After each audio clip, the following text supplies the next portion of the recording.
In recent years, the cameras on Apple's iPhones have been beaten down by far superior Android phone cameras. But now we have the iPhone 8 Plus, and it's here to take on our current smartphone camera pick, the LG G6. No matter what phone you own, you'll definitely want to stick around for this fight.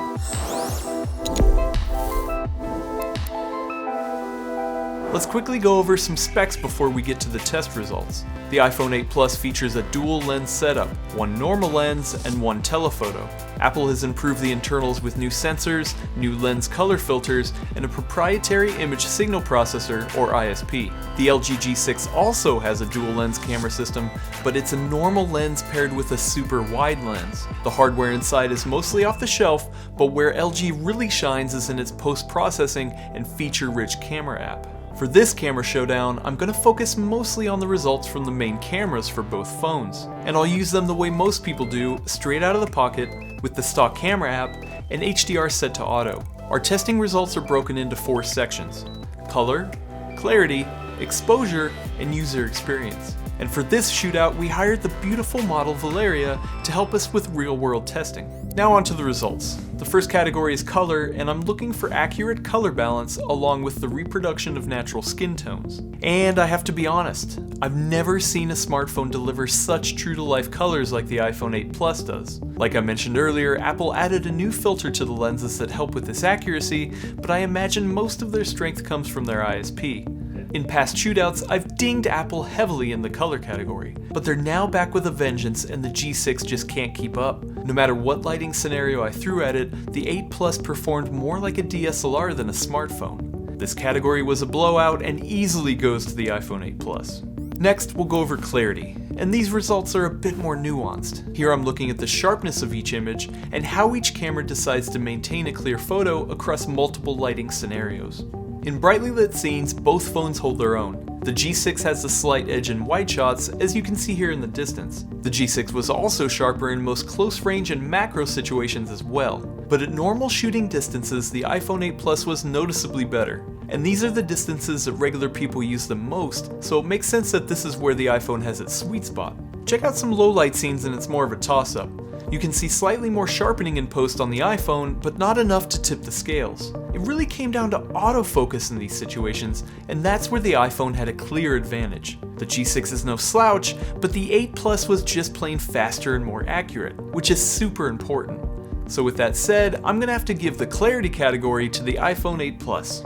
Next up we have exposure. And here I'm going over the dynamic range capabilities of each phone and how they chose to expose for the scene. We'll bring up the histogram for these shots, and here's the basic way to read one. The right side of the graph represents the bright areas of the image, and the left side represents the dark areas. You go too far in either direction and the exposure clips, meaning you lose valuable information. This category is a tight race, and both phones handle themselves well in almost every lighting scenario. The G6 has a flatter image, which allows for more editing in post, but appears as more of a washed out photo. The problem I've had with a lot of phones, including iPhones, is that an image with more contrast looks punchier right off the bat, but it's a decision that limits you later on. In other words, if the exposure gets messed up, you won't have as much flexibility to correct it in editing. That said, almost all of the decisions with exposure and contrast on the iPhone 8 Plus were what I would have done anyway. These images are punchy and accurate.